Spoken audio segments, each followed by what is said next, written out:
The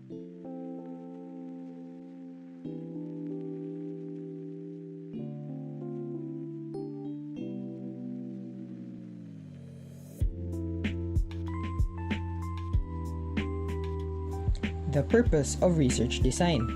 The term research design refers to a plan for selecting subjects, research sites, and data collection procedures to answer the research questions.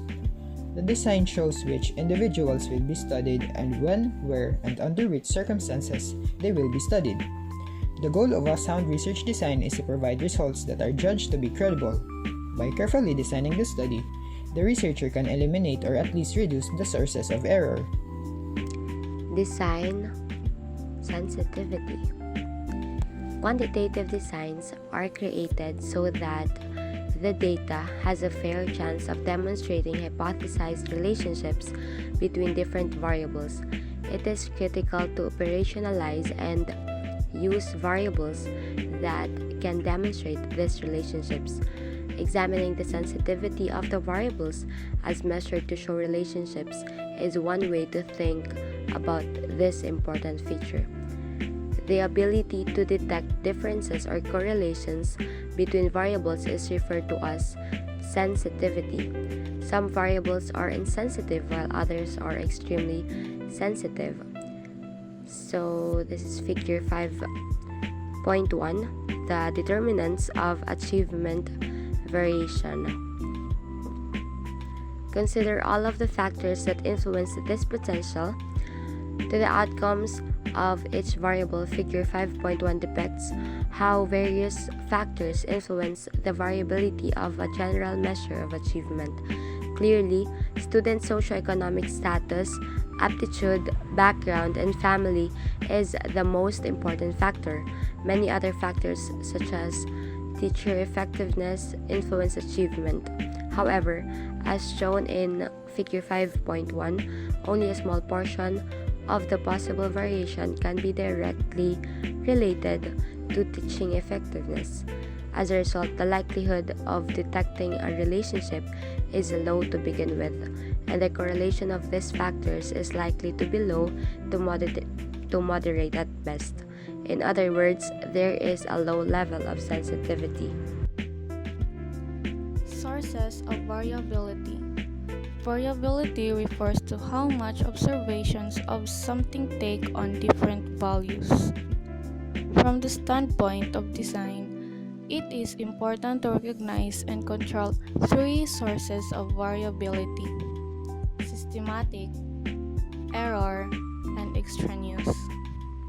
Systematic variance is related to the variables that are being investigated. What you want is a design that will maximize this kind of variation.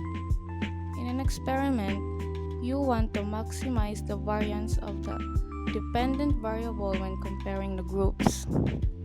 This is often accomplished by making sure that the intervention in the study will potentially produce quite different results. Variables with high, medium, and low sensitivity.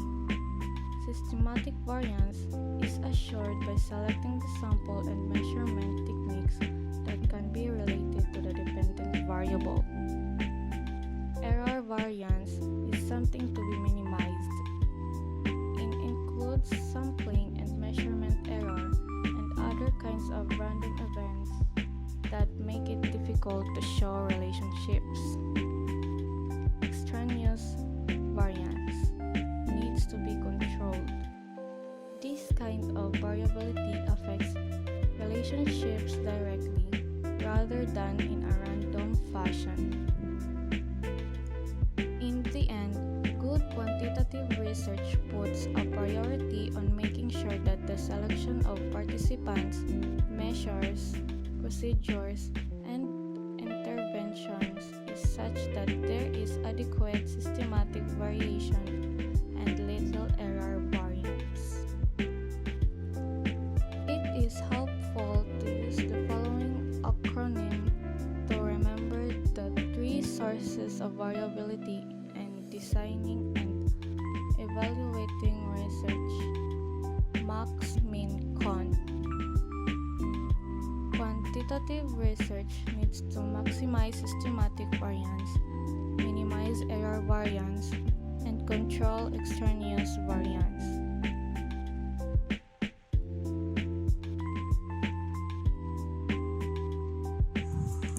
Designing validity. In the context of research design, the term validity, sometimes referred to as experimental validity, means the degree to which scientific explanation of phenomena match reality. It refers to the truthfulness of findings and conclusions. Explanation about observed phenomena approximate what is reality or truth, and the degree to which explanation are accurate comprises the validity of design. There are 4 types of design validity in quantitative research. The first one is statistical conclusion validity.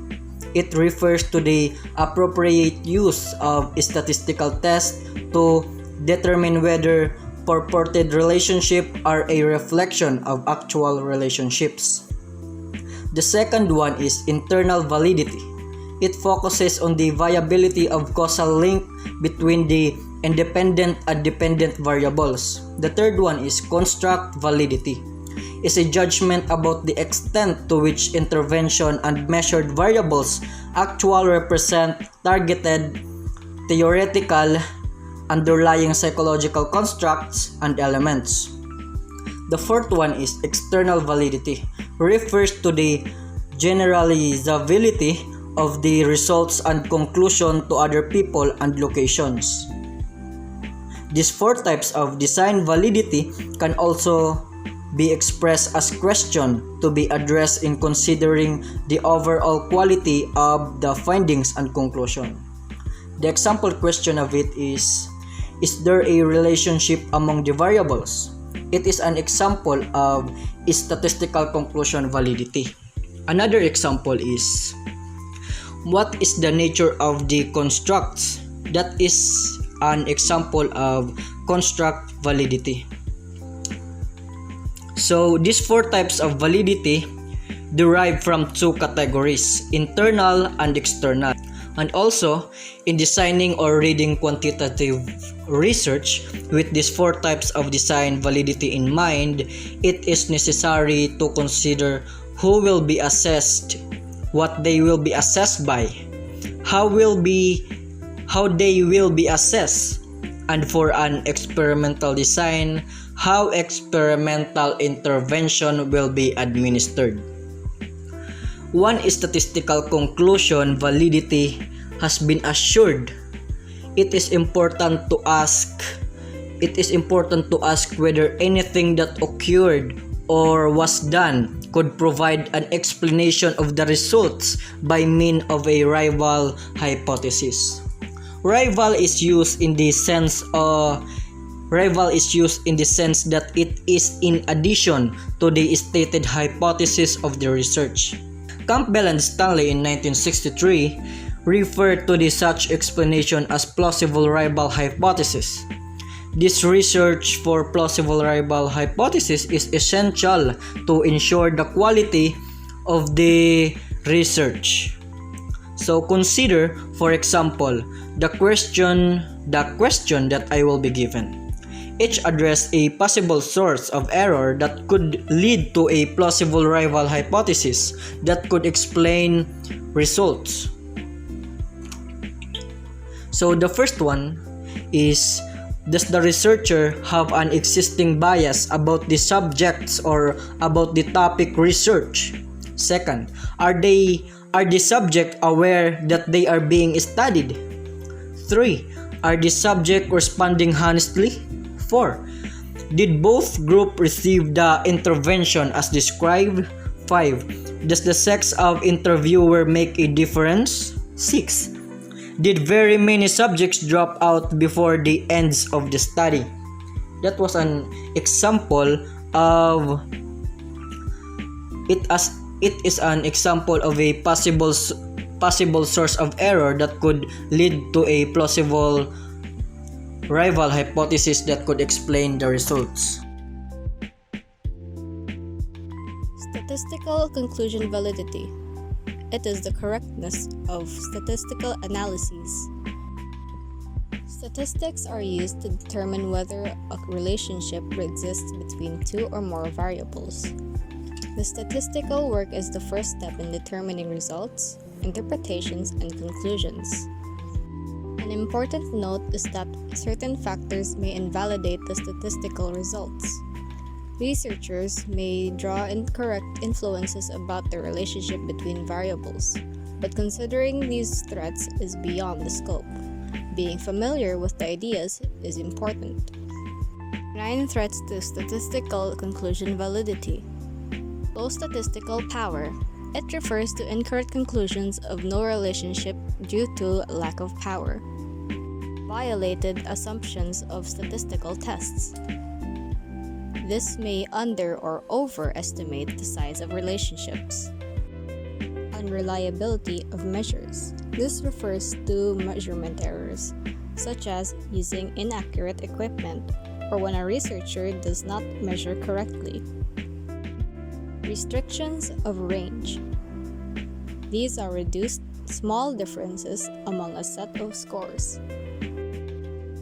Unreliability of treatment implementation. Unstandardized treatments underestimate the effects of an intervention. Extraneous variance in the experimental setting. Some features of the intervention setting may inflate error. Statistical power. This is the capability of finding a relationship. Statistical analyses convert raw data into results. An important concept in interpreting the results is to know that the design will make it possible to detect relationships and differences. Power is a way of estimating whether true relationships or differences exist.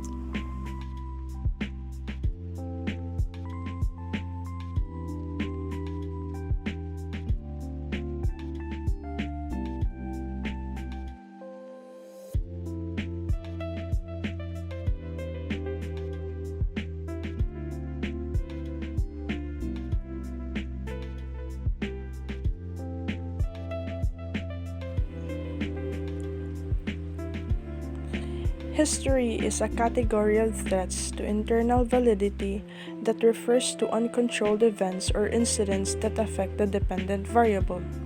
In an experiment, some amount of time elapses between the onset of the intervention and measurement of the dependent variable.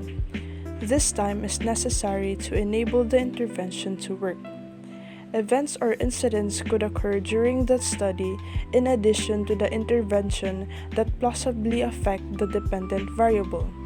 If this happens, you don't know whether the results are due to the intervention, to the unplanned uncontrolled events, or to a combination of the intervention and the event.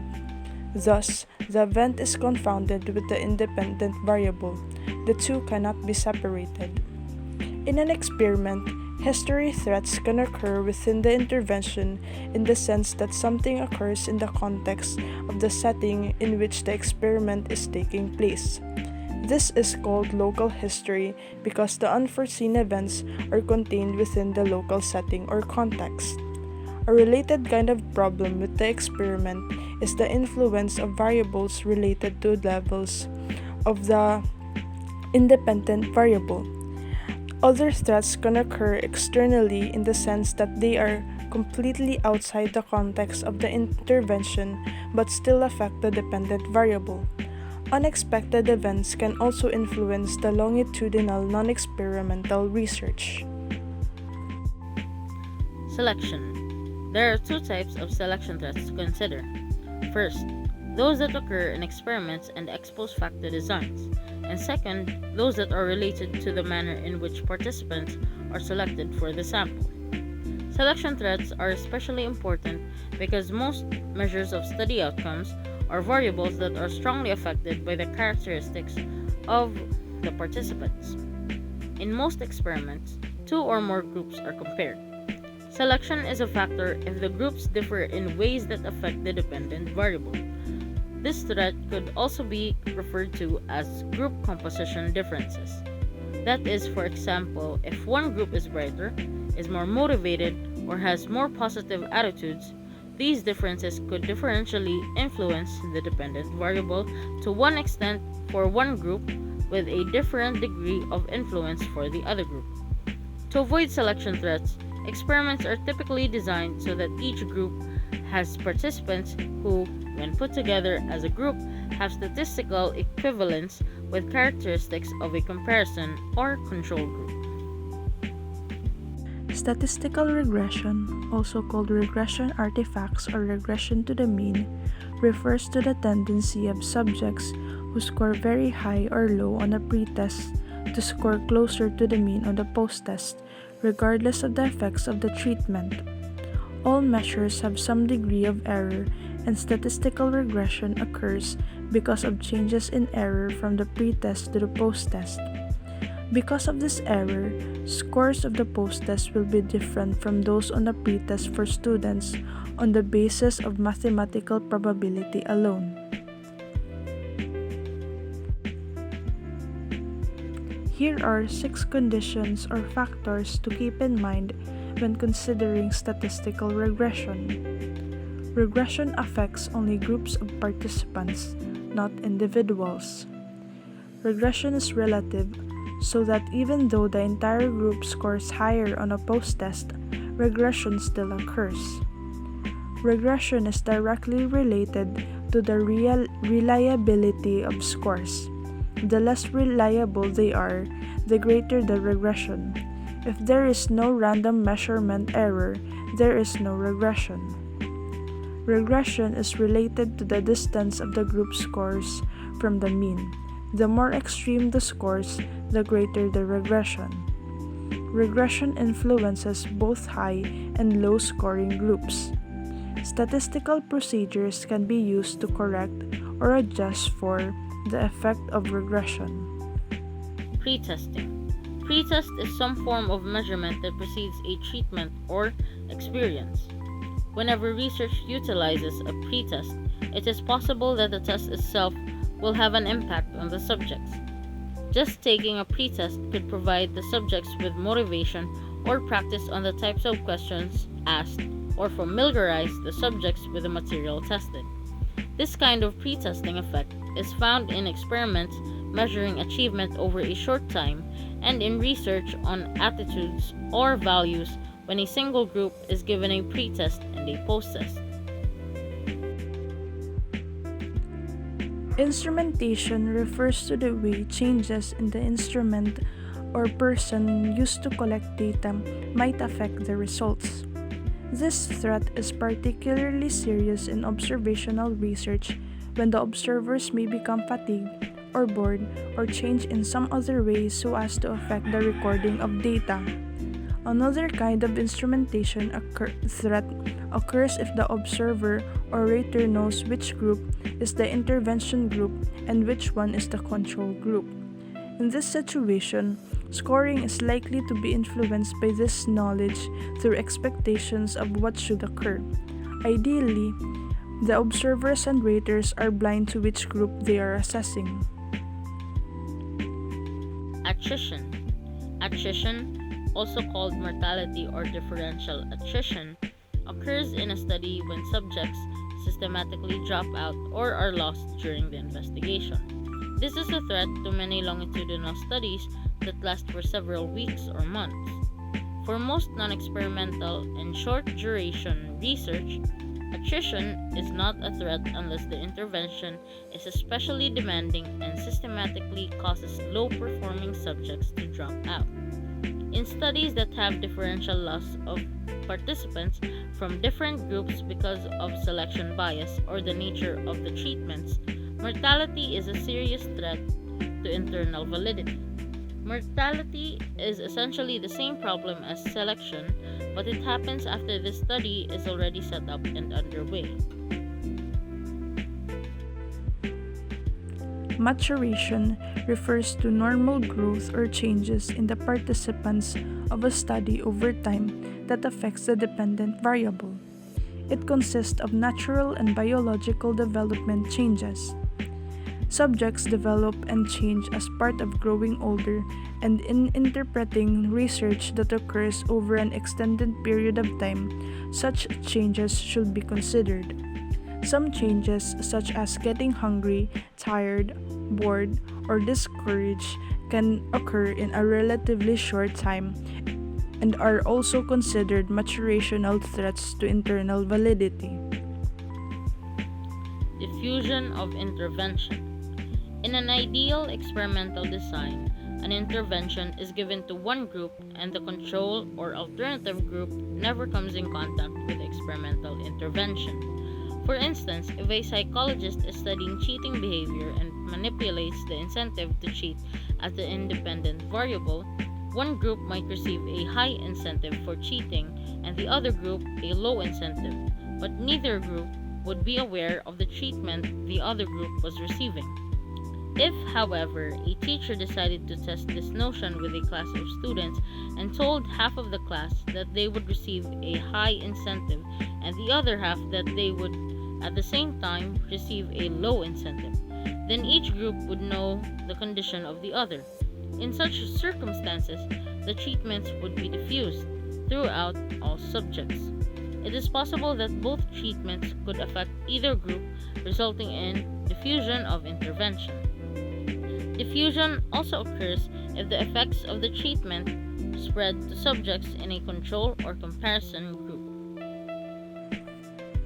Experimenter effects refers to both deliberate and unintentional influences that the researcher has on the subjects.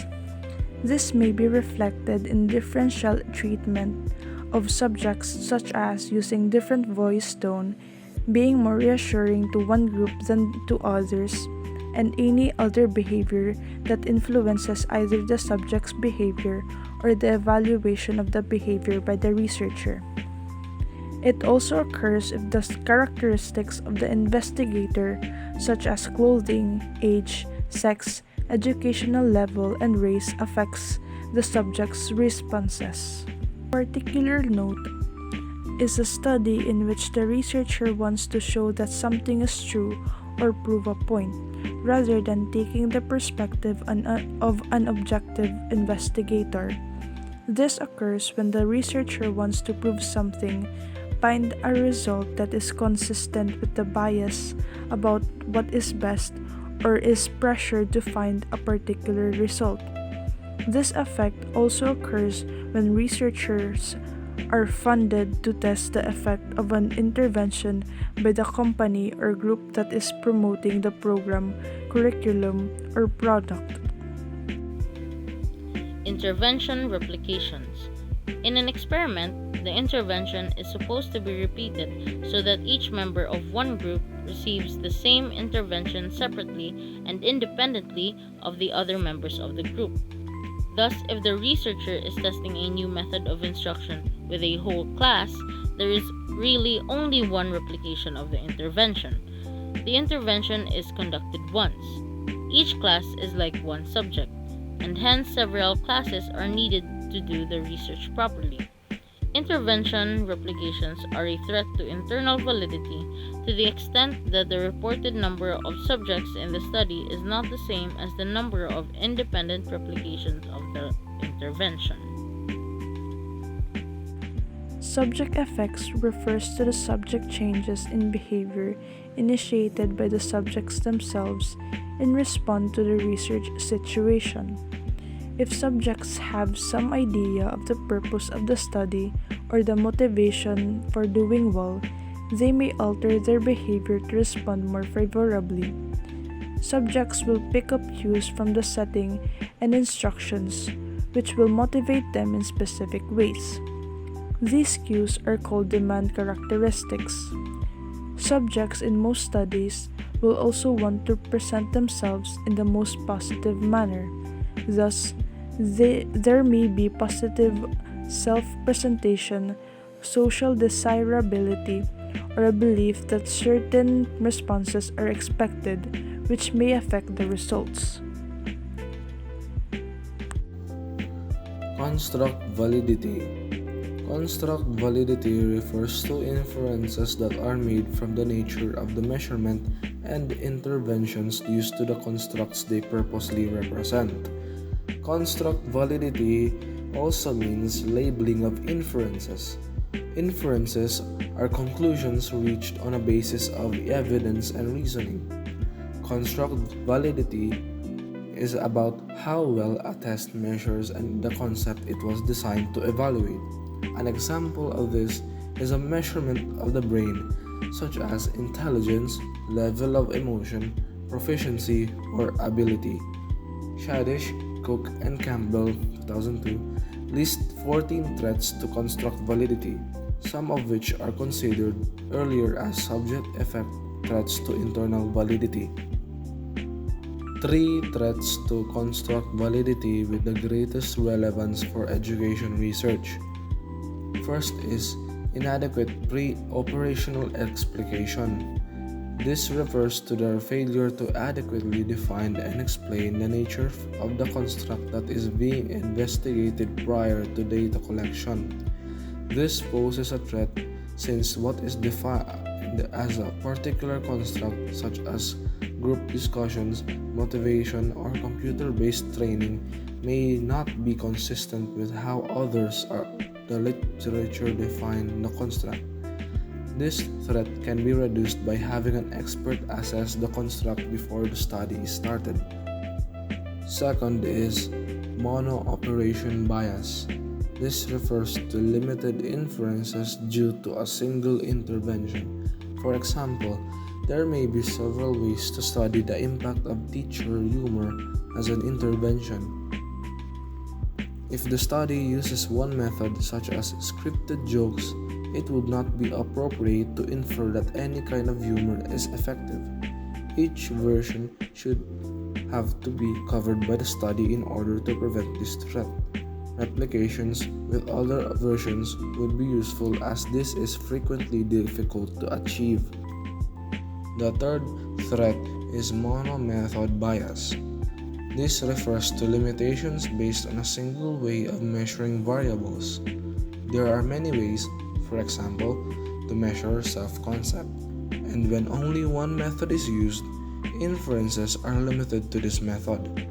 The meaning of the result is tied to the operationalized variable. Using several methods to measure variables reduces this threat.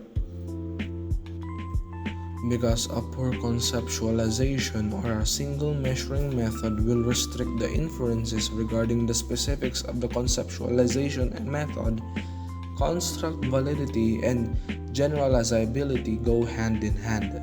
Say, just as students' performance on a test determines their level of achievement, a test with multiple choices, alternative methods of gauging success could provide different outcomes.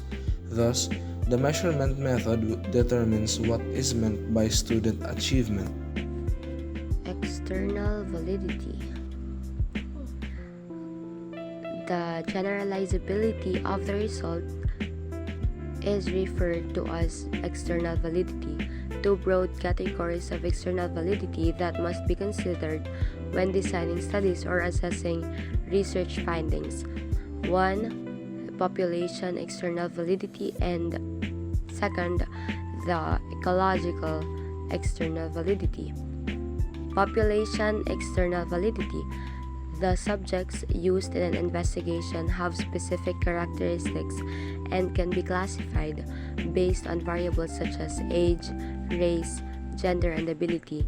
The results of a study can only be generalized to other people who share the same, or at least similar, characteristics as those used in the experiment. Population external validity refers to how well the results can be generalized to other people. Research conducted with elementary students should not be generalized to secondary students, nor should research conducted with males be generalized to females, nor should research conducted with Hispanic Americans can be generalized to African Americans, and so on. A treatment may be effective with one student type but ineffective with another. If the subjects are research volunteers, the findings may be limited to characteristics of the volunteers.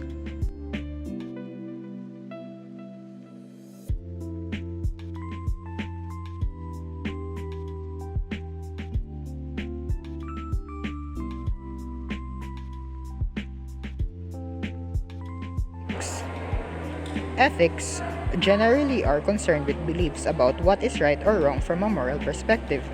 Research ethics are focused on what is morally proper and improper when engaged with participants or when assessing archival data. Full disclosure or deception. Researchers should generally be open and honest with participants about all the aspects of the study.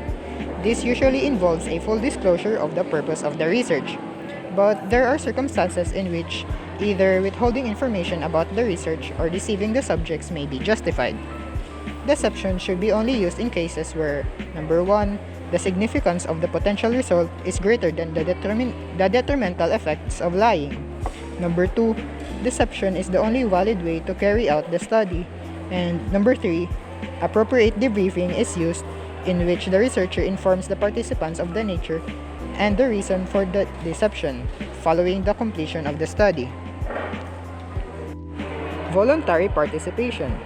Voluntary participation means that participants cannot be compelled, coerced, or required to participate. No one should be forced to participate in research. This includes the use of information contained in a database if there is any chance that individual identities can be associated with specific data or results. This aspect of ethical research is central to making sure that participants have the information they need to decide whether or not to participate. Informed consent. Informed consent implies that the subjects have a choice about whether to participate.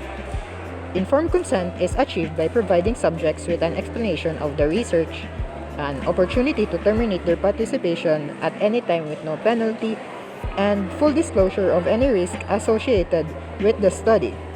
There are two types of informed consent: active consent and passive consent. In active consent, participants read and sign the consent form, which is stored separately from the results of the study. It is the most commonly used type of informed consent. Occasionally, passive consent is obtained in which participants or parents of minors are asked to return a signed form if they do not want to volunteer. Johnson and Christensen list 10 informational points that should be included in a consent form. These are the following.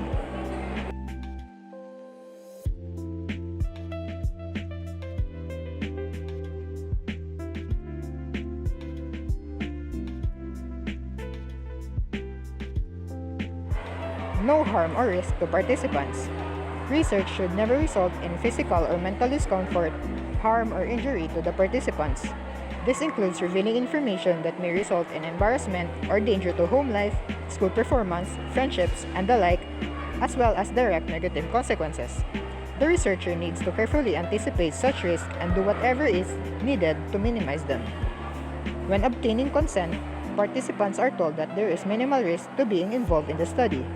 Determination of the extent to which risk is minimal is the responsibility of the primary investigator, but such a determination also needs to be reviewed by others.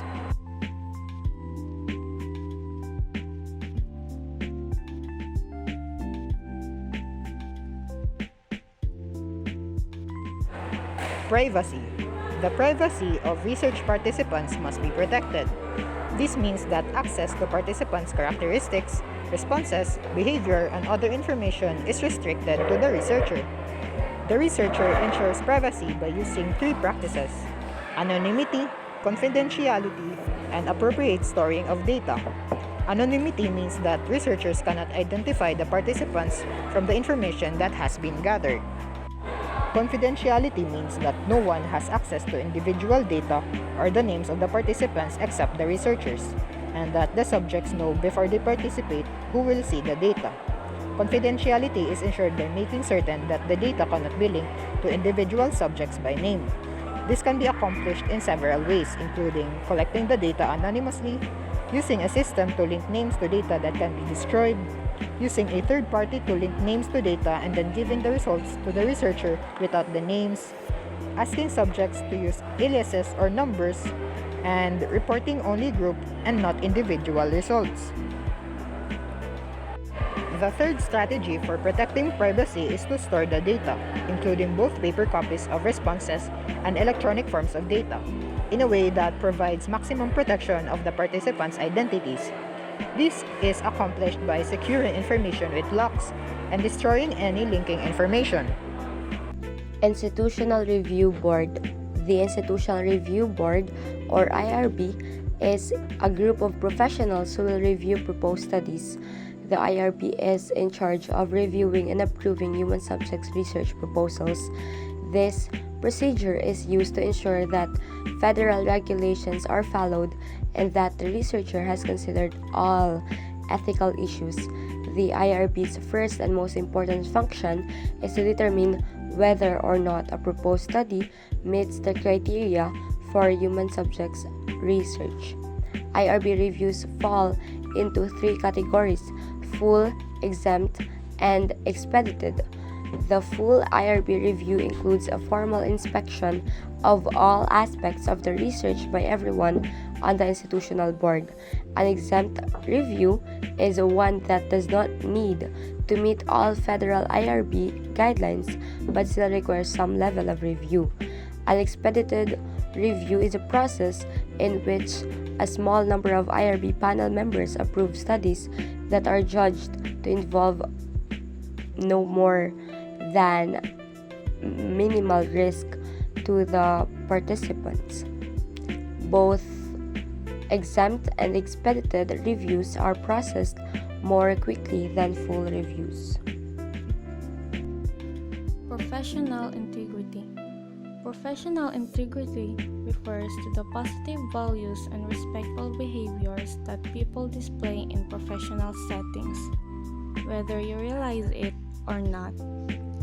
The people you interact with daily are watching your behaviors.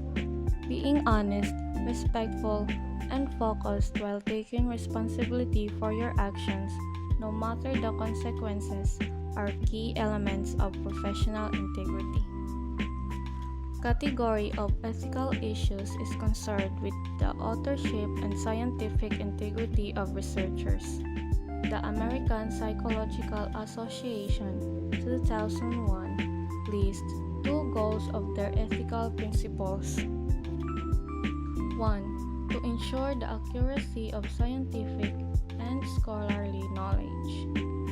Accuracy is ensured when the methods of an investigation can be replicated so that others can verify the knowledge claims. Hence, researchers have an ethical obligation to report the methods in detail, not to make up, modify, or omit data, with immediate correction of errors. 2. To protect intellectual property rights. Protecting your intellectual property means to secure an economic advantage for your business and make sure you can defend your unique ideas, products, and services. The best way to protect IP is to register it with government and enforce your ownership rights. Legal constraints. Most of the legal constraints placed on researchers since 1974 have focused on protecting the rights and welfare of human subjects. The Family Educational Rights and Privacy Act (FERPA) of 1974, known as the Buckley Amendment, allows individuals to gain access to information pertaining to them, such as test scores, teachers' comments, and recommendations. The National Research Act of 1974 requires review of proposed research by an appropriate group in an institution, school, division, or university to protect the rights and welfare of the subjects. These regulations were expanded and modified in 1991 with publication of the Code of Federal Regulations for the Protection of Human Subjects. The code was further updated in year 2003. The major provisions of FERPA that have implications for researchers are as follows. 1. Parents or eligible students have the right to inspect and review the students' education records maintained by the school. 2. Generally, schools must have written permission from the parent or eligible student in order to release any information from a student's education record. However, FERPA allows schools to disclose those records without consent in certain circumstances, such as to school officials with legitimate educational interest for audit or evaluation purposes, and to organizations conducting certain studies for or on behalf of the school. Last, parents have the right to tell schools not to disclose information such as a student's name, address, telephone number, date and place of birth, honors and awards, and dates of attendance. FERPA definitely constrains what student data may be shared with researchers, and any requests to the school division to access records must address FERPA guidelines.